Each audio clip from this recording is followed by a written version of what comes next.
Well, friend, I took my Social Security. As my title suggested, I finally made the decision. I'm going to talk in this video about why the decision I made is for now. Uh, Hi guys, welcome back to the channel. I just wanted to do a little reaction video to my friend here who decided to take his Social Security and why he made his decision. And I'm kind of in the same boat a little bit. Excuse me. I haven't decided to take my Social Security yet.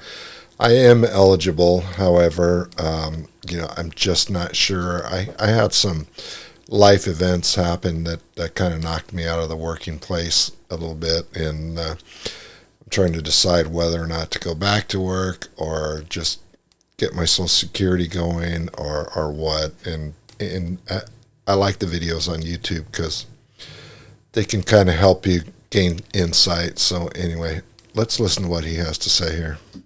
it wasn't the earliest option, it wasn't the latest option, but why it made sense for me to take the Social Security. It's a big debate on YouTube.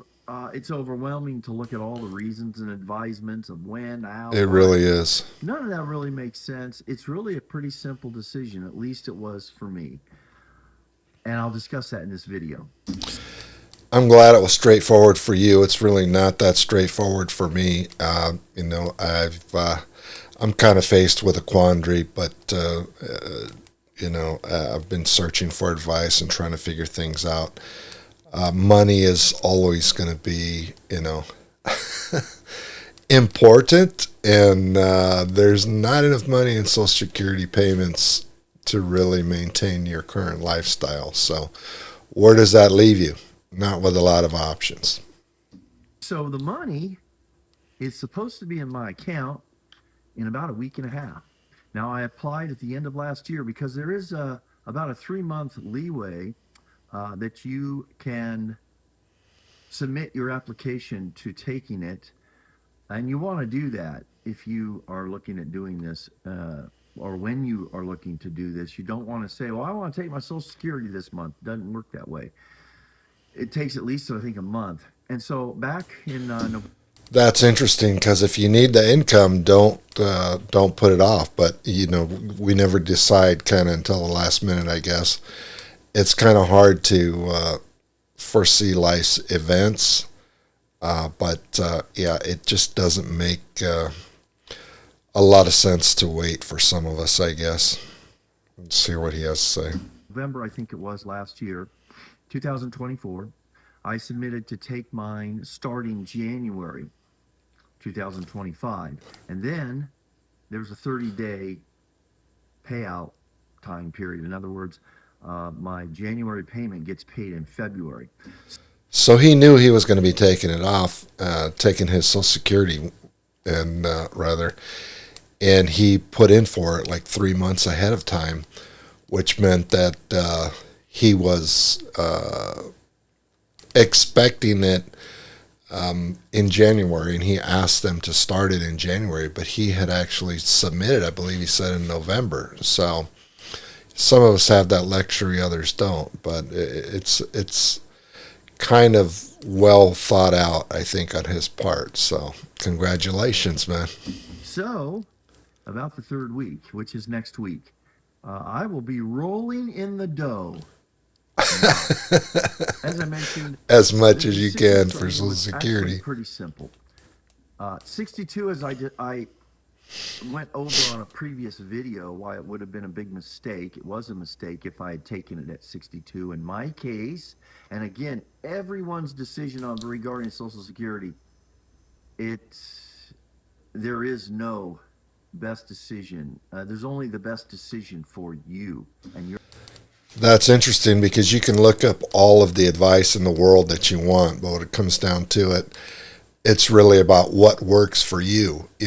I'm 63 right now, and I don't know. I got some more working life in me, some more working years, some more get up and go get them, make some money. I'm not exactly interested in trying to climb anybody's corporate ladder at my age, and that kind of throws into question, what is my time really worth? And I have my house, I have my cars, I kind of still have my health, thank God. And, it's just kind of when you're working for money, I guess, and climbing somebody's corporate ladder, it's like, what are you doing it for? Really, what are you doing it for? To make them a bunch of money? And sure, you're going to get, some money out of it, I guess. I was a six-figure earner, and, you can only buy so much stuff on Amazon, once your kids are grown, which mine are. My wife and I are looking at becoming empty nesters here pretty soon, and it's the reality of it, and I think we're in better shape than most people, but not that we did any big planning or anything. My wife is very frugal, thank God, and I'm not, but she kind of offsets that for me. So anyway. Your situation. And in my case, 62 would have been a disaster. I couldn't afford it. When you take it at 62, or you elect to take it at 62, you now have an income cap. Now that may not come into play for many people. They don't have to work at that time. So in my opinion, then, if that was my case, I probably would have taken it at 62. But I had to work, and I had to make more than 20 at the time. When I first started looking, it was about 19,000 a year cap, which case, again, they start keeping or holding back 50% of all the money you make over 22,000 a year, and then pay you out later. Without getting into all that, 62 just wasn't in the cards for me. It was a no-brainer. There's no way I could do it. Number two, 70, in my opinion, was never in my plans, because there's this thing about, well, you're going to get 120% of your what you qualify for if you wait till 70. And pretty much my understanding is, that's what they'd like for everyone to do. The fact If of the you matter wait till is, 70, we probably won't live. I mean, the fact of the matter is, we aren't going to live much longer than 70. if you wait until 70, good Lord. Isn't the life expectancy, I think he's going to talk about it, it's like 76 right now. And I think for some of us, it dropped down to 73 recently. I don't know. I've got about 10 years left. I've worked, over 40 years of my life. It's, I got a job when I was 16, got my own apartment when I was 19, never looked back. And I've got a lot of mileage, on me, and as far as working career goes. At what point is it enough? At what point is it enough?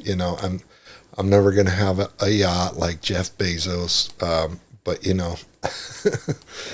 I'm comfortable, with simple things now. Money can't buy you time, and I'm happy just living a simple life. It's kind of interesting because about 10 years ago, I had a boss who was, I think I was in my mid-50s, and he was about 35 years old.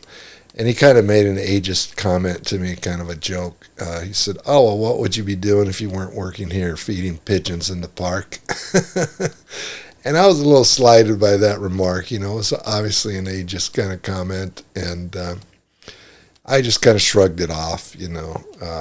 When you're a little older in the working place, people kind of slip in those jabs, even though it's discriminatory or whatever. But you just kind of roll with the punches and go along to get along, type thing. And but now, I'm 63 years old, and I don't really have to go to work today. And feeding pigeons in the park doesn't seem half bad compared to staying in the cubicle there all day with him. So anyway, it's just a thought. I don't know what you do for a living, but, walking your dog in the park or whatever might not be such a bad way of spending your time. So 70. I know 76 is the average. The newest this year, it's dropped now for males down to 73. 73. A lot of debate on why that is, but Man. I certainly didn't want to work full time. 73 years old, doesn't that seem young? I know if you're watching this and you're 22 years old, 73 must seem like forever away. But, excuse me, the older you get, the faster the time goes. I was looking at pictures the other day with my wife, and, they were 10-year-old pictures. And one of my wife's nephew's children was in there, and she was just a toddler. And that girl is almost as tall as my wife now. And those years just went just like that. So anyway, life has a way of getting away from you. So you got to stop and, smell the roses a little bit. So anyway. Through 70 if I can avoid it. But 70 was not in the cards for me. Not going to take it as 70.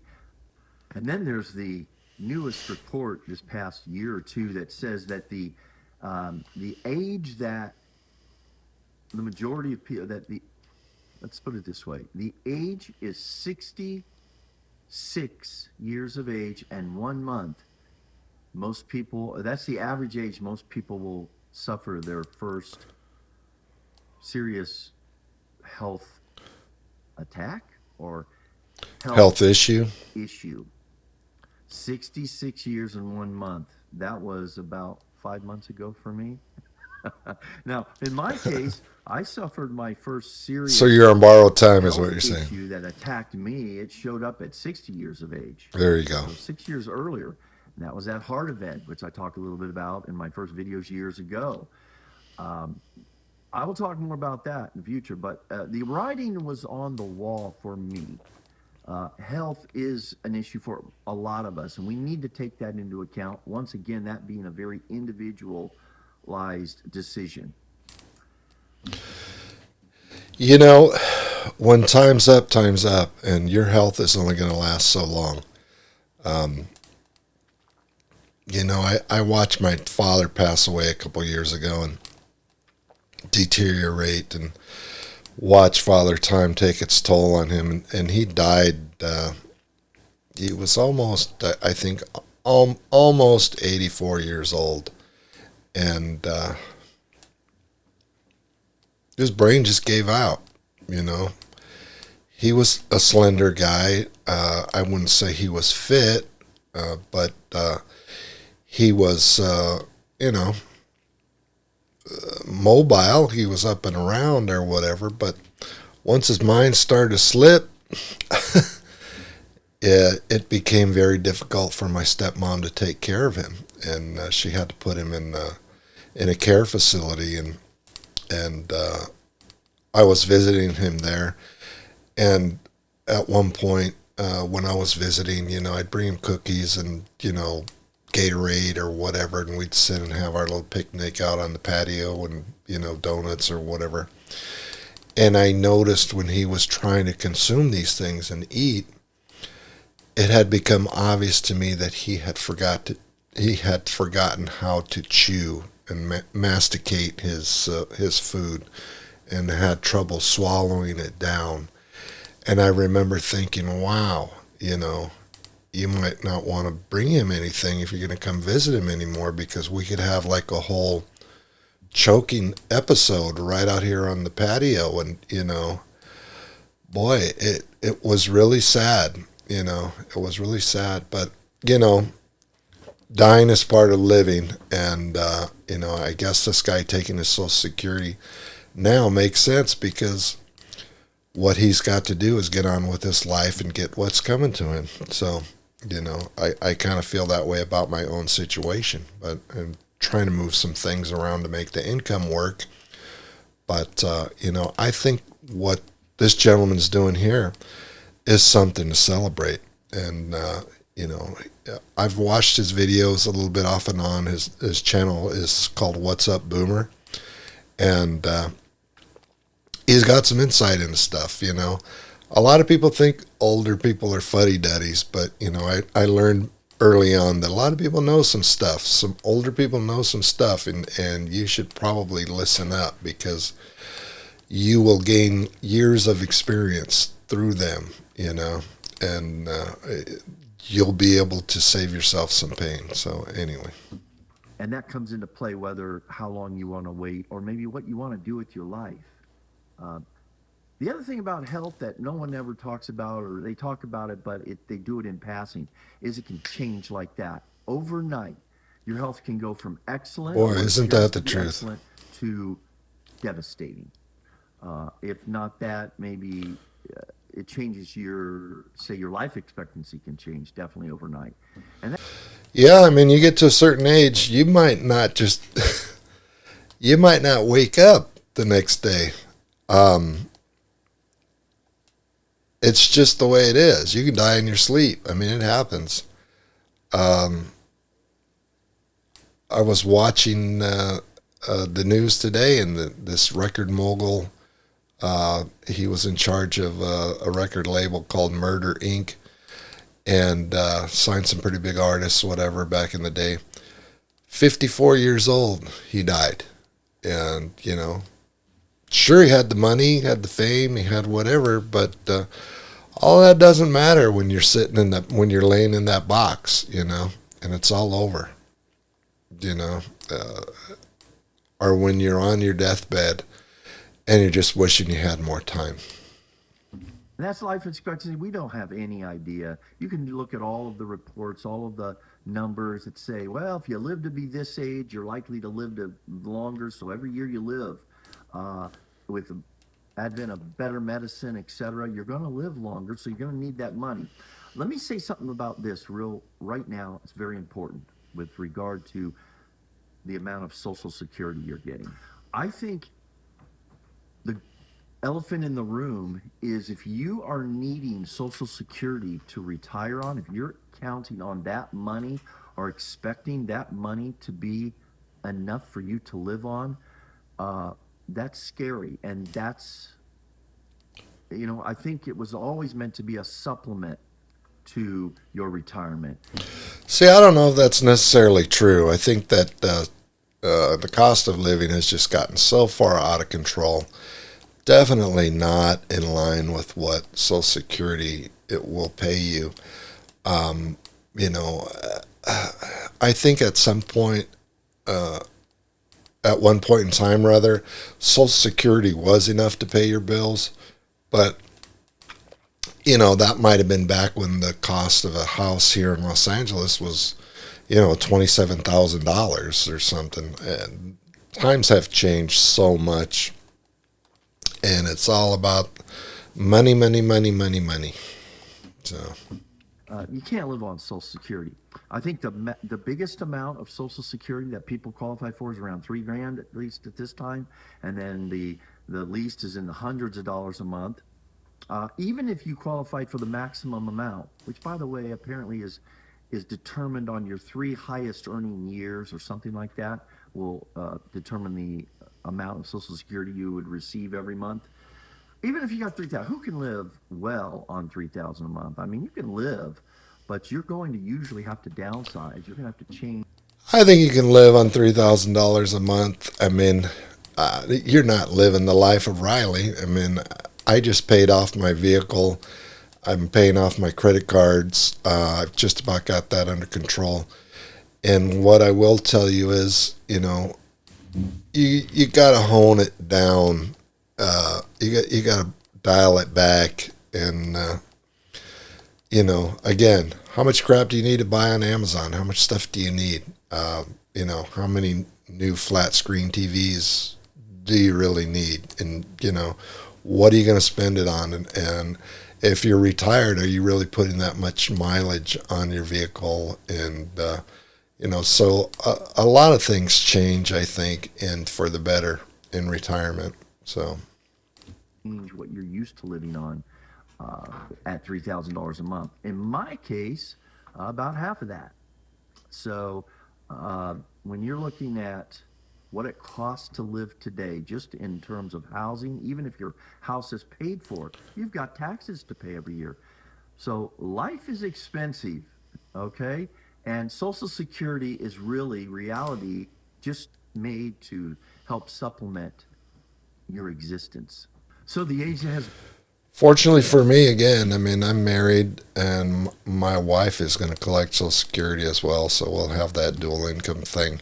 But the cost of living and inflation, the annual increase, the cost of living, etc., it just eats that Social Security alive if you're, long term on Social Security. But, you know, you're going to age out and you'll be taking the dirt nap anyway soon enough. And I know that sounds horrible, but again, dying is just a part of living.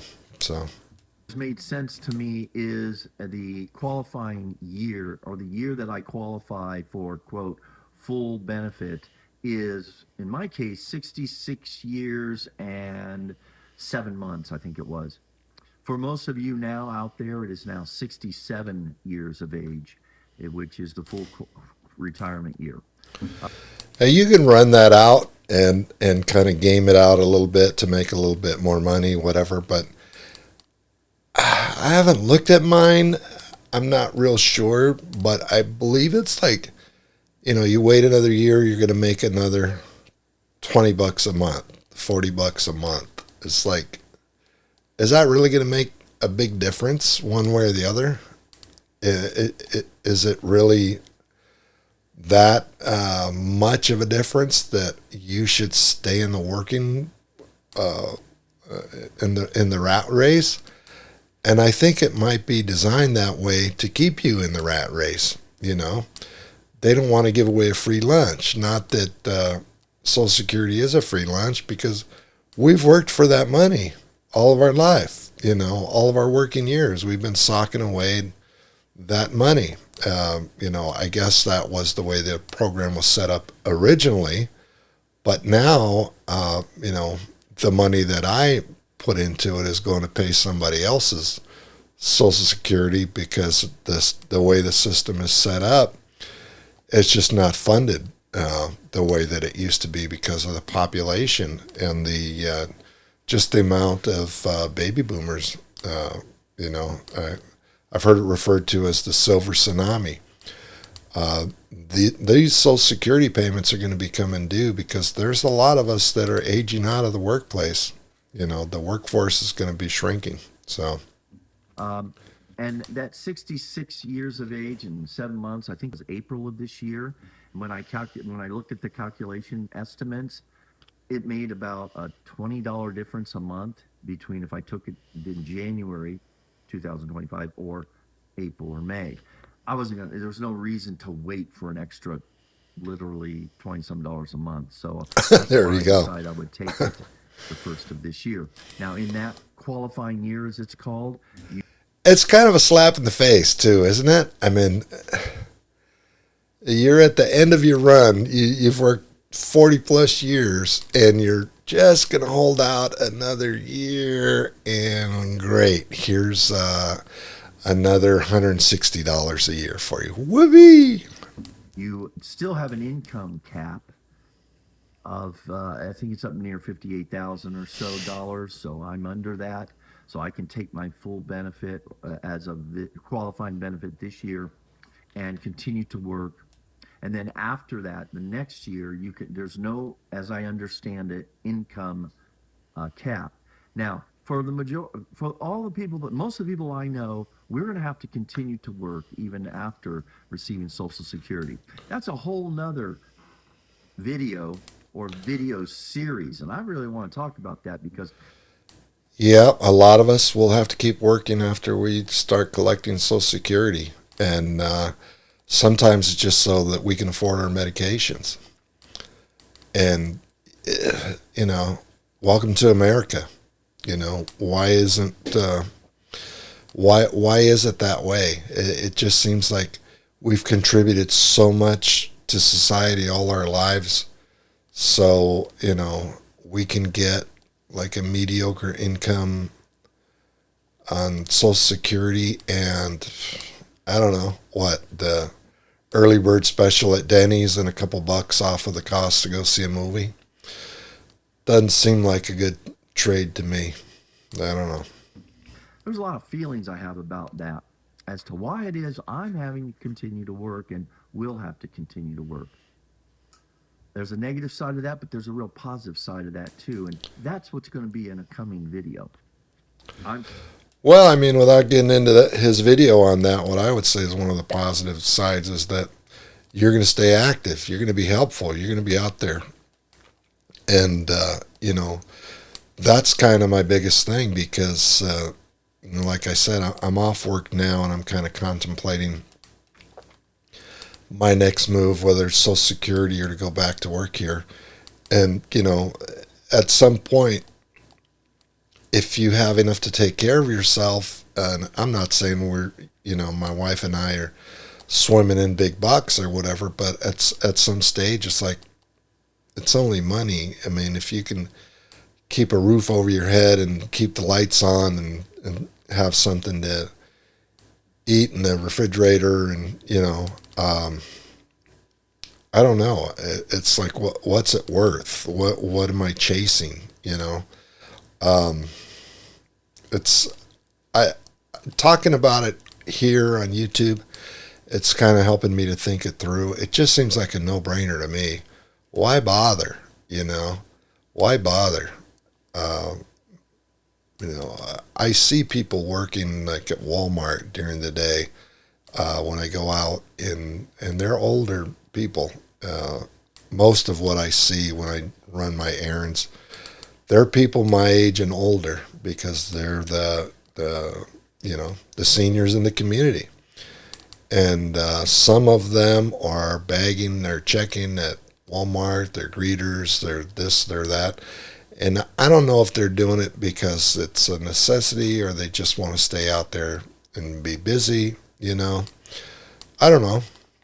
I like movies. I might want to work at a movie theater, just kind of as a hobby and get some money. But I don't want to do any backbreaking work, and I'm not interested in trying to climb somebody's corporate ladder. And where does that leave an old duffer like me?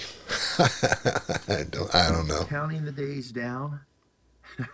I think there's less than 10, and I'll be looking for that security. It's almost Social Security. You almost like, is it really going to show up?